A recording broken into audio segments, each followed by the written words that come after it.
మేడిగడ్డ బ్యారేజీ పిల్లర్లు కుంగిన ఘటనపై సమగ్ర విచారణ జరిపేందుకు సుప్రీంకోర్టు రిటైర్డ్ న్యాయమూర్తి జస్టిస్ పీసీ ఘోష్ నేతృత్వంలో ప్రభుత్వం విచారణ కమిషన్ను ఏర్పాటు చేసింది. అయితే ఈ కమిషన్ నియామకాన్ని, విచారణ తీరును సవాలు చేస్తూ బీఆర్ఎస్ అధినేత కేసీఆర్, మాజీ మంత్రి హరీష్ రావు, ఐఏఎస్ అధికారిని స్మితా సబర్వాల్, మాజీ సీఎస్ ఎస్కే జోషి విడివిడిగా హైకోర్టులో పిటిషన్లు దాఖలు చేశారు. ఈ కమిషన్ ఏర్పాటు నిబంధనలకు విరుద్ధంగా ఉందని, ఇప్పటికే CAG national dam safety authority విచారణ జరుపుతున్న తరుణంలో ఈ కమిషన్ అవసరం లేదనేది పిటిషన్ల ప్రధాన వాదన. సుదీర్ఘ వాదనలు విన్న చీఫ్ జస్టిస్ అలోక్ ఆరాధే నేతృత్వంలో ధర్మాసనం నేడు తన తుది తీర్పును వెలువరించనుంది.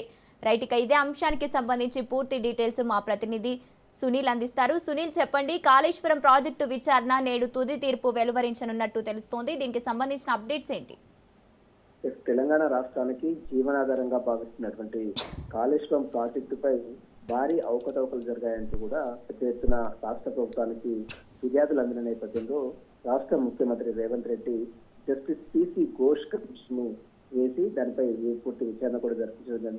ఆ విచారణలో దాదాపు 660 పేజీల నివేదికను రాష్ట్ర ప్రభుత్వానికి పీసీ ఘోష్ నివేదిక ఇవ్వడం జరిగింది. కాళేశ్వరం డ్యామేజ్ సంబంధించిన అంశాలు, ప్రాజెక్ట్ సంబంధించిన దాంట్లో భారీ ఎత్తున అక్రమాలు జరిగాయి, మరోవైపు నిబంధనలకు విరుద్ధంగా ఈ డ్యామ్ చేపట్టడం జరిగిందంటూ కూడా పీసీ ఘోష్ కమిషన్ నివేదిక ఇచ్చింది. అయితే దీనిపై పూర్తిగా గతంలోనే అసెంబ్లీలో చర్చన జరిపినటువంటి ముఖ్యమంత్రి రేవంత్ రెడ్డి ఈ సిబిఐ ఎంక్వైరీకి ఆదేశాలు జారీ చేస్తూ ఈరోజు సభలో, అటు శాసన సభలో, శాసన మండలిలో కూడా తీర్మానాలు చేయడం జరిగింది. కానీ ఇప్పటివరకు సిబిఐ విచారణపై ఎలాంటి అధోగతి లేదు, పురోగతి లేదు. అయితే పీసీ ఘోష్ కమిషన్ ఇచ్చిన నివేదికను సవాల్ చేసి దానిపై ఎలాంటి చర్యలు తీసుకోవడానికి వీల్లేదు, ఇదంతా కూడా నిబంధనలకు విరుద్ధంగా కమిషన్ వేశారంటూ కూడా ఇప్పటికే అటు రాష్ట్ర గత ప్రభుత్వంలో ముఖ్యమంత్రిగా పనిచేసినటువంటి మాజీ ముఖ్యమంత్రి కేసీఆర్ తో పాటు మాజీ మంత్రి హరీష్ రావు, అదేవిధంగా ఐఏఎస్ అధికారిని స్మితా సబర్వాల్ కూడా ఈ పీసీ ఘోష్ కమిషన్ నివేదికను సవాల్ చేస్తూ